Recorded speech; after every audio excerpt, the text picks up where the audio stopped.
Hi everybody, Joel Powell, Mr. Frensley here, and I'm sure nobody else on the internet is piling on to upload a video of them solving these glorious free responses from AP Physics 1, 2026, so I guess it's got to be me that does it. So, anyway, before I jump in, let me just tell you that this is a service of my little company, World's Finest Physics. There's my website right there, and we provide two major services: tutoring for students, not just physics, but math, chemistry. I need to learn a little bit more statistics, but otherwise calculus all the way up through college math, chemistry, computer science also. And then we have two experiences for teachers, professional development experiences for physics teachers. They are called Semester 1 and Semester 2, and you can see kind of the topics there. A full asynchronous virtual experience for Semester 1 is like AP Physics 1 and C all in one package. First semester physics for most high school honors, regulars, on-ramps Physics 1. It's basically all of mechanics, including some calculus-based bits, but if you're a teacher and you don't teach calculus-based physics, you just skip over those. And then the same for Semester 2, right? And if you teach AP Physics C EMAG, you would skip the waves and thermo stuff. And if you were an AP Physics 2 teacher, you would skip the calculus-based EMAG stuff, right? And this could go with anyone else, on-ramps, Physics 2, anyone else who teaches those kind of topics and wants to see my instructional methods, okay? So I'm more than happy to have your school pay for it and not you. All right, so here we go. I have not seen these before. This is going to be my disclaimer. I literally just ran them off sight unseen. So you're seeing me do this fresh for the first time. That means I may actually make some mistakes, okay? Okay, so let's see what's going on here. Looks like a fluids question. So we've got a fountain, and the water's shooting out at an angle theta naught. At time 0, a droplet of water exits the nozzle and follows the path shown in figure 1. The droplet reaches a maximum height h1 above the nozzle. At time t final, the droplet returns the same height from which it came from the nozzle. Okay. All right, so on the axis shown in figure 2, sketch graphs the horizontal and vertical components of velocity of the water droplet. I feel like I want to do this with a straight edge. Where's my straight edge? I guess this is it right here. Not the straight edge I was looking for. Okay, so horizontal velocity. It's going to be a big fat flat. The horizontal velocity does not change, and it doesn't say I need to label anything. The vertical velocity component should, and I'm going to be super careful here. I don't think the AP people care how careful you are, but I'm going to be super careful here, and I'm going to make sure that this has the exact same initial and final velocity, but in opposite sign, opposite directions. All right, so there you go. So that is my vertical velocity component. Decreases on the way up. 0 vertical velocity at the highest point, increases on the way down, and constant horizontal velocity. Anybody who knows projectile motion knows that stuff. Okay, derive an expression for the speed, and I guess I got to get separate paper nowadays, for the speed of the water exiting the nozzle. Okay, express your answer in terms of theta and h1. So here's what I'm thinking right here. I think what I want to say is I want to say this.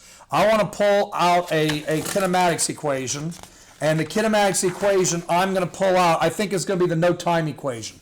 So I'm going to say V final squared equals V initial squared plus 2 acceleration. Now, at this point, I'm going to only take the y component, and so that means that the acceleration is down gravity, and I'm going to call this delta y. Well, delta y is the same thing as h1. That's the same thing as h1. And I am going to be very careful to make sure I call it h1 and not just h, because I need to do exactly the same subscripts that it gives me. All right, minus 2g. Now, when you reach the highest point, your height is h1, but your y velocity is 0. You only have v naught x. Your vy is 0 at the highest point. So I'm going to say v initial y squared equals 0. Okay, now with that being said, I'm going to say, okay, that means that V initial y squared is equal to 2gh1, okay? Now, I got to figure out this speed right here. I got to figure out the hypotenuse right there. Oh, I know. V initial y is equal to V. Did they give a name to this? Did they call it anything? They didn't call it like V naught or anything like that. Okay, well, whatever. I'm just going to call it V initial, but I'm going to call it V naught. Sine of theta naught, okay? I've got to use the exact same subscripts they say. All right, so if I substitute this in, I get, heck, let's just take the square root. V initial y equals radical 2g h initial, h1 I mean, it's h1. Okay, and then so this is v naught sine theta naught equals radical 2g h1. So the v naught will be the square root of 2g h1 over sine theta naught. So to review, I only considered the vertical, and nobody asked me about time. They say time. And it didn't give me time to ask for time, so I think that I should use the no time equation. But the rule is that you have to do the same components. So it had to be a vertical, vertical, vertical, vertical, vertical, vertical, vertical, vertical, vertical, vertical, vertical, vertical. It had to be all vertical, okay? I couldn't have any horizontal in there. So then, once I got the V initial y by himself, then I converted him to magnitude and sign of the direction and divide. Okay. The nozzle has a circular cross-section with radius r naught. Derive an expression for the volume flow rate. Okay, so volume flow rate. And my symbol for volume flow rate is phi, okay? Volume flow rate. But I think the AP Physics exam uses Q. That's weird to me. I would use phi if it were me, okay? Now, what is that? That is area times velocity. So the area is pi r naught squared, and the velocity is square root of 2g h1 over sine theta naught. Okay, now, I'm allowed to have theta somewhere in my answer. I'm allowed to have h somewhere in my answer. I'm allowed to have r naught somewhere in my answer, and physical constants like pi is a physical constant. So there's your flow rate right there. Okay, I'm pretty sure that this is worth 3 points and this is worth 2. Part B. The fountain nozzle is replaced with a new nozzle with a radius smaller. The water exits the new nozzle at the same angle above the horizontal. Excuse me, I'm allergic to all this fluid dynamics. The volume flow rate of the water is equal to before. A water droplet exiting the new nozzle reaches a maximum height h2. Is h2 greater? Yeah, it sure is. All right, so we're going to say h2 is greater than h2 is greater than h1. Here's why. Flow rate equals area times the flow speed. Flow speed. Less radius, less area. So the water comes out at a faster, or with a faster, maybe I should say with a faster speed than V naught, okay? This makes the Vy at launch greater. So the droplet goes higher before reaching the top where Vy equals 0. I wonder how much detail they really need from this. I don't know, and I don't think anybody knows until they actually get to the AP reading. All right, so there you go. Oh, include qualitative reasoning beyond mathematical derivations or expressions. Yeah, I didn't really use any of that. I guess I did say flow rate equals area times speed, but I'm sure I said everything I needed to say. All right, 2. Two small disks R and S are on straight horizontal track. At time 0, disk R of mass m naught is located at position x naught. Disk R is initially moving with speed v naught in the positive x direction. Disk S commands 3 naught. 3m naught is initially at rest and shown in the top view of figure 1. Frictional forces are negligible. At time t1, the disks collide. Immediately after the collision, disk R moves with the speed 1/2 v naught in the other way. Okay, so here's figure 1. This is a before picture. So I'm going to draw the after picture. M naught is going to be that way at 1/2 v naught. And 3m v naught is going to be going that way, but I don't know how fast. Okay, the momentum vector diagram in figure 2 represents the momentums of disk R and S before the collision. Okay, so disk R has 1, 2, 3, 4, and disk S has nothing for momentum. Draw arrows on figure 3 to represent the momentum vectors of disk R and disk S. Okay, now, if you reverse direction, the arrow has to go the other way. And if it's half of V naught, this arrow has to be half as long in the other direction. A 1, a 2, okay? Okay, now, this is important. This is important. This momentum, which I'm going to say is 4, and this momentum, which is 0, adds up to a net momentum of 4. That's just basic addition. That net momentum has to be the same here. So in other words, this -2 and this number has to add up to 4. So what number do I put here with -2? 6! 1, 2, 3, 4, 5, 6. There you go. That's what the momentum vectors look like. Oh my gosh, Mr. Frensley, you didn't conserve momentum. You have more momentum after than before. No, you don't. You don't have more momentum after than before. You have the same momentum after as before. The momentum before is 4 because momentum's a vector. And you have momentum 4 because momentum's a vector. Okay? No, you don't have more momentum after. Don't say 2 plus 6. It's -2 plus 6. All right, starting with conservation of linear momentum. Derive an expression for the kinetic energy of disk S immediately after the collision. Express your final answer in terms of that crap. Okay, so I'm going to say this. Here's conservation of momentum. It's going to be mv naught, that's disk S, R, that's disk R, and that's going to equal m times -1/2 v naught, that's disk R, and then disk S is going to be 3m times his final velocity. I'm going to call him v final, okay? So now, let's see. mv naught equals -1/2 mv naught plus 3m v final. Add. So 1 and -1/2, now you're going to add 1/2, is 3/2 mv naught equals 3m v final, okay? We're going to cancel out the m's. We're going to cancel out the 3's, and it looks like V final is just 1/2 V naught. V final is just 1/2 V naught, okay? Now, what is the kinetic energy? So now we're going to say the kinetic energy of disk S is 1/2 mv squared, so it's going to be 1/2 3m naught, 1/2 V naught squared, so you get 1/2 times 3m naught times 1/4 V naught squared. That's 3/8 m V naught squared. That is the kinetic energy of disk S. Okay.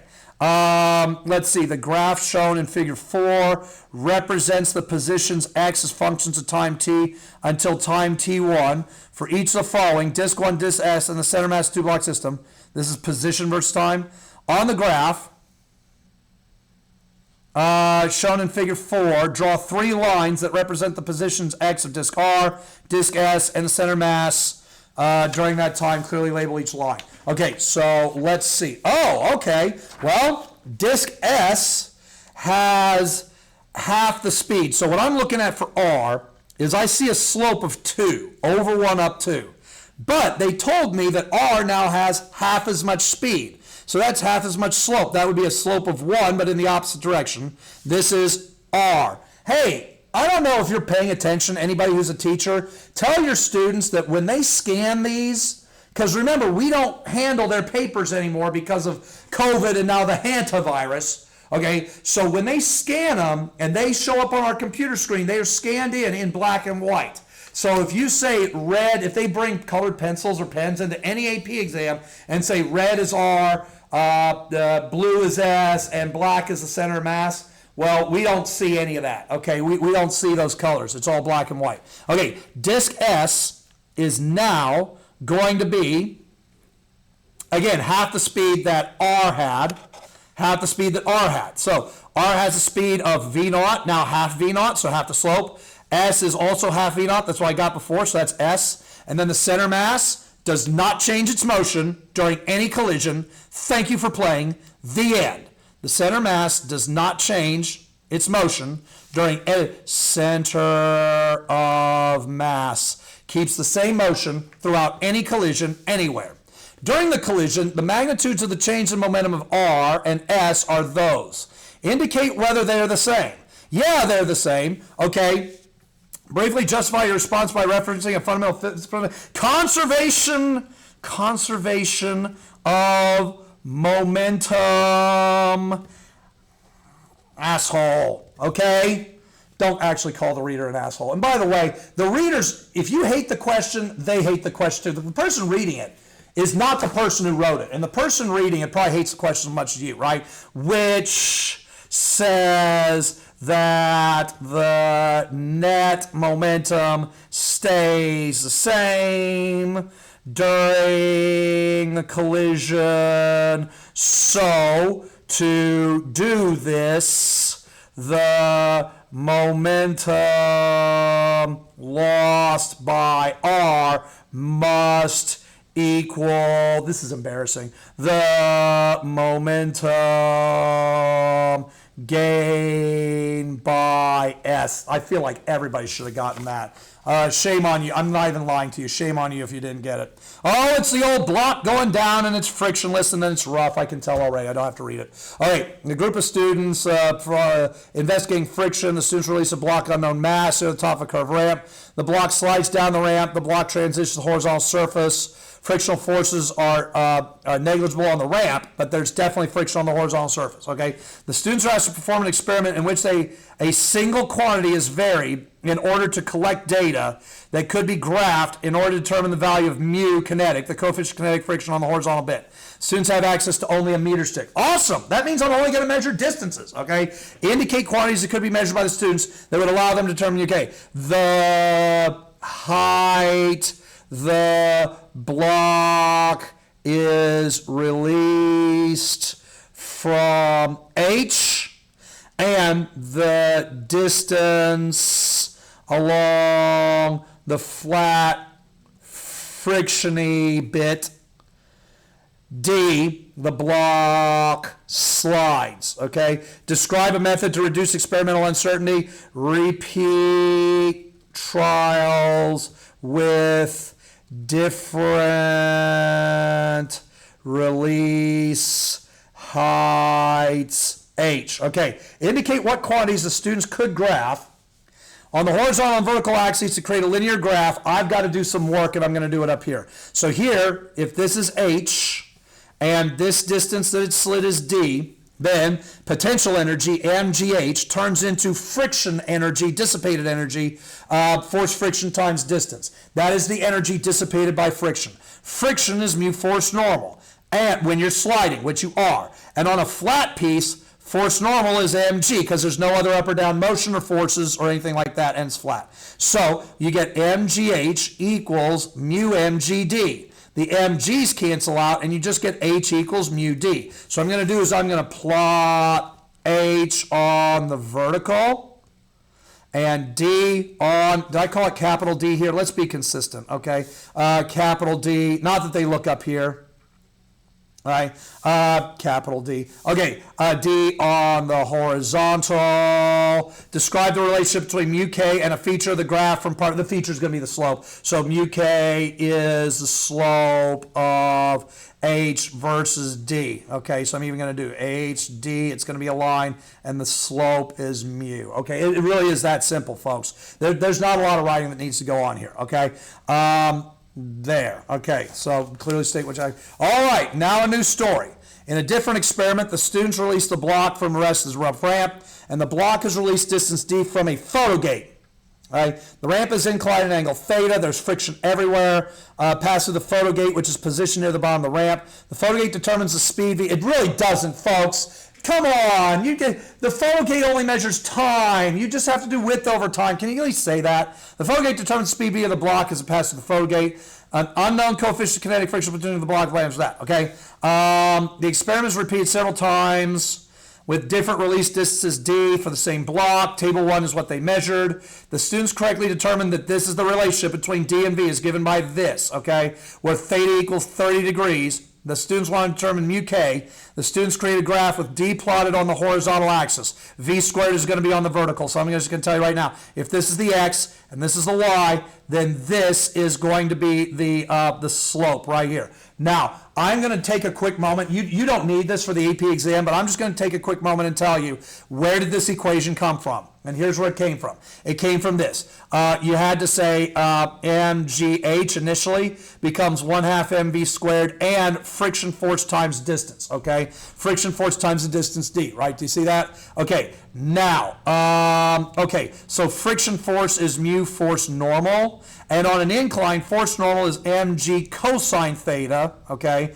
1/2 mv squared, and what is mgh? Well, what is h? Well, let's look here, okay? So this is theta, and this is h, okay? Theta, h, so h over d is sine theta. So h is d sine theta, so I'm going to write here that this is going to be mgd sine theta, okay? Now we're going to cancel out m, it's in every term, okay?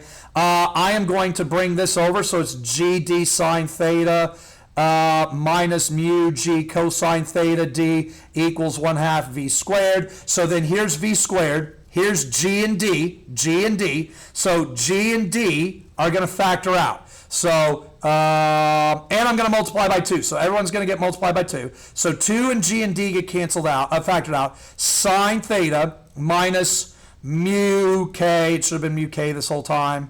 Okay, we should use the same subscript. Cosine theta equals v squared. So you see this is equivalent to this. But they gave it to you and it was correct. So this is the y, this is the slope, this is the x. So what's happening on the next side? Okay, the quantity here is going to be v squared in meters squared per second squared. Okay, all good. Now, I guess I'm going to need a calculator here. Here we go.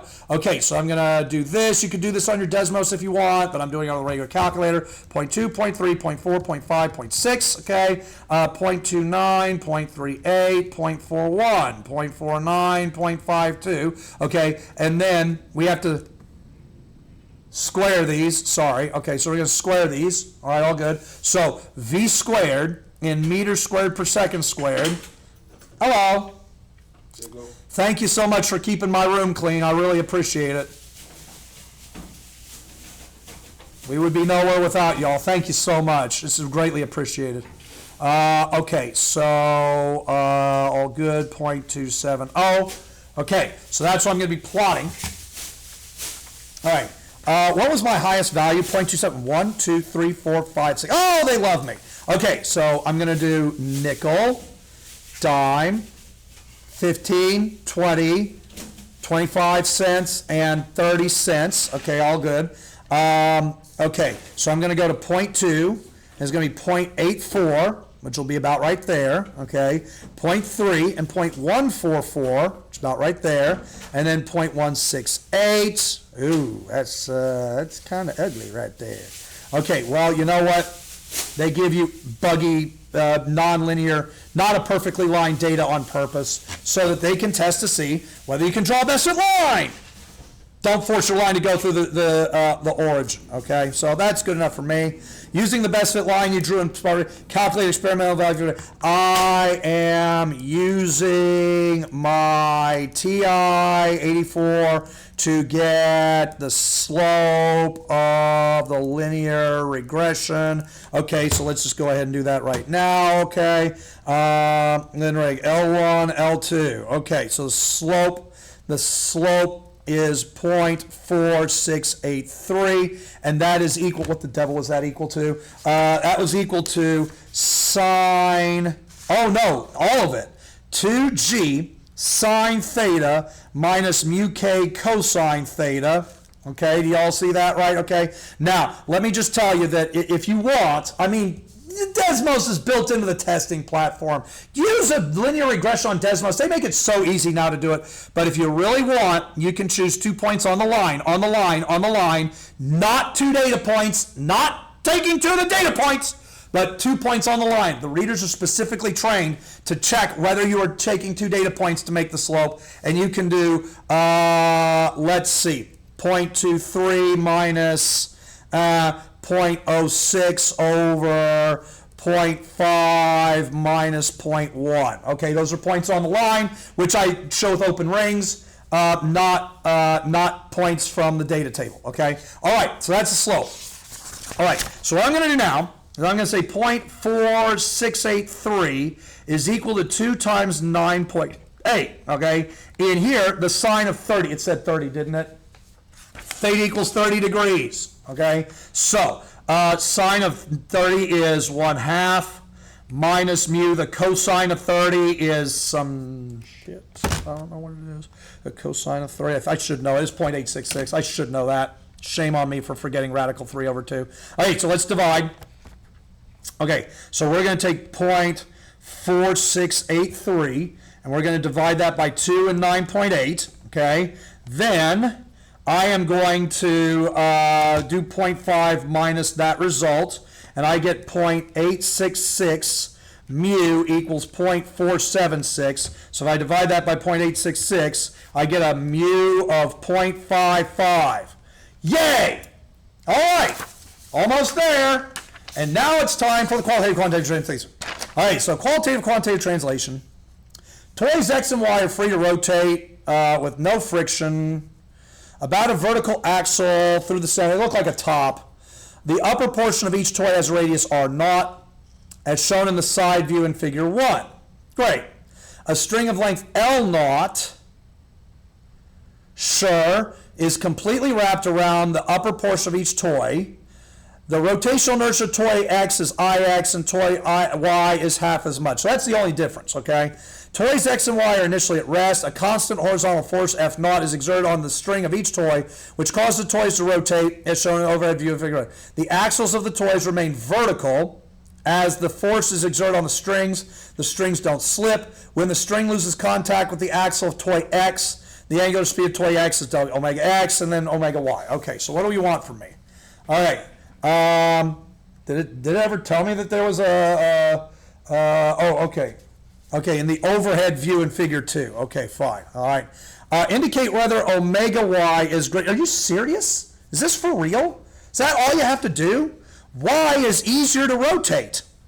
Did I read that? Yeah, Y is easier to rotate. Are you for real? Like, this is pathetic. So why am I being punked right now? Is this okay? Justify your answer using qualitative referencing equations. Okay, so I'm going to say this. Both toys have the same kinetic energy since the same force F0 acted through OUGH the same distance. What do they call the distance? Do they call it L0? Okay, yeah. So force and distance makes work, and that becomes kinetic energy.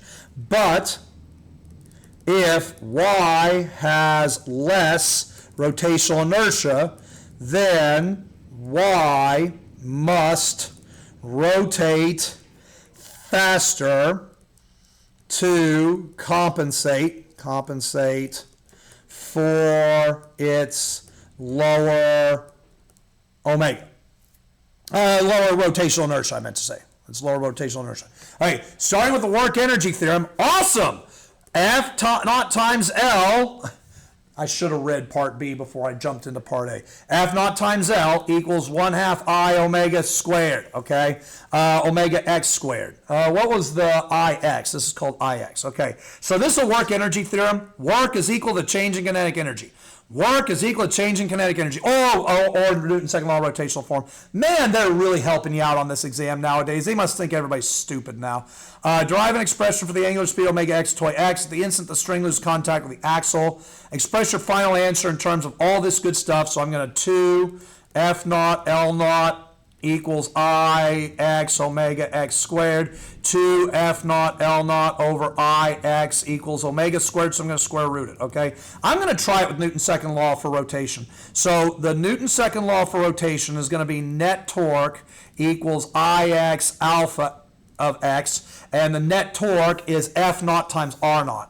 R0 times F0, okay, equals Ix, okay, and alpha x. Okay, so now at this point, what am I going to do? I don't even have omega. I think I have to use this equation. V squared equals 2a delta. Shoot, I didn't mean that. I meant omega squared equals 2 alpha delta theta. Okay, so I'm going to just say that alpha is omega squared over 2 delta theta. That's what alpha is. So R naught F naught equals Ix times this rigmarole, omega squared over 2 delta theta. And then if you bring the delta theta over, R naught times delta theta, radius times radians, that's length. So you get F naught equals 2 in the denominator. Okay, so it's just more steps. It's just more steps. So Newton's second law of rotational form was just more steps. Justify your derived equation part B is or is not consistent with your reasoning. The Ix is in the denominator.